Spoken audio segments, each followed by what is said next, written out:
Soňky bir hepdäniň dowamynda Mary welaýatynyň Baýramaly etrabyndaky käbir obalara aýlanyp ýaşaýjylara it we eşek etlerini satyn alýandyklaryny aýdýan adamlar köpelýär. Bu habarlaryň arasynda şu günler sebitde ilatyň işigindäki itleriň we eşekleriň ogurlanmagy bilen bagly wakalar köpelýär. Bu ýagdaýlaryň jikme-jiklikleri barada Azatlyk Radiosynyň habarçysy sebitden maglumat berýär. Habarçymyzyň sözlerine görä bu ýagdaýlara Baýramalynyň erkana geňeşliginiň Merv, Parahat we Täze ýol daýhan birleşikleriniň Türkmenistan we Çykal uçastyklarynyň ýaşaýjylary duş gelýärler. Olar iki adam bolup aýlanýarlar. Biri gartaşan 45-50 ýaşlarynda we beýlekisi 30-35 ýaşlarynda. Olar menden eşegiňi satjakmy eger satmakçy bolsaň, göni häzir damagyny çalyp etini terede goýarys we her 1 kilogram üçin 10 manatdan puluny nagt berers diýip aýtdylar diýip efirde adlandyrylmasydlygyny soran Baýramaly ýaşaýjy 13 dekabrda habarçymyza gurrun berdi. Bu adamlar özlerini itşinaslar diýip tanışdyrýarlar, ýöne şahsiýetleri barada goşmaça maglumat bermeýärler. Oba ilatynyň sözüne görä ýaşaýjylar olara eşeklerini satmajakdyklaryny aýdanda, bu adamlar olardan işiklerindäki itleriň etini satmagy soraýarlar.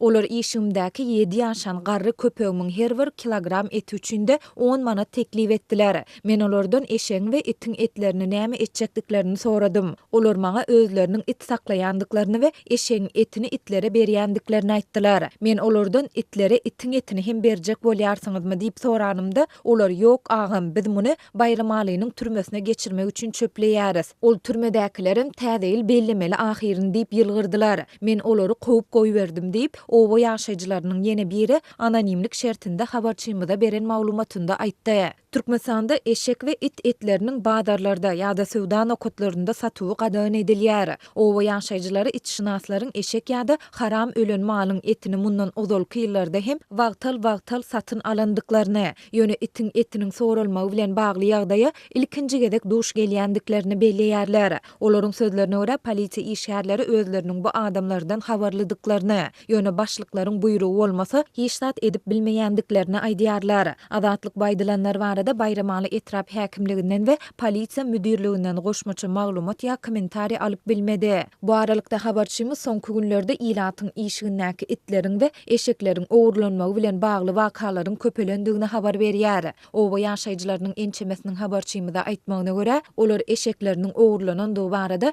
etrap polisiýasyna arza tapşyrýarlar. Polisiýa işgärleri şu günler ogurluk wakalarynyň köpelendigine üýtgeşme bolsa, olary habarly etjekdiklerini aýdyp ýaşaýjylary öýlerine iýberýärler. Bellesek bu habarlar paýtaht Aşgabatyň Marweli welaýatlarynyň käbir bazarlarynda ardan bahadan mal etiniň peýda bolanma halyna gabat geldi. Şol bir wagtda Azatlyk ilatyň itleriniň we eşekleriniň ogurlanmagy ýa-da olaryň etlerine bolan talap bilen ardan bahadan peýda bolan mal etiniň arasynda haýsydyr bir ara baglanşygyň bardygyny ýa ýokdugyny ne resmi ne de garaşsyz çeşmelere tasdikladyp bildi. Ýatlasak geçen ýylyň oktýabrynda Türkmenistanda iri şahly mallaryň näwelli keselden haram ölýändygi barada habarlaryň fonunda Aşgabatyň bazarlarynda ardan bahadan mal eti peýda bolupdy.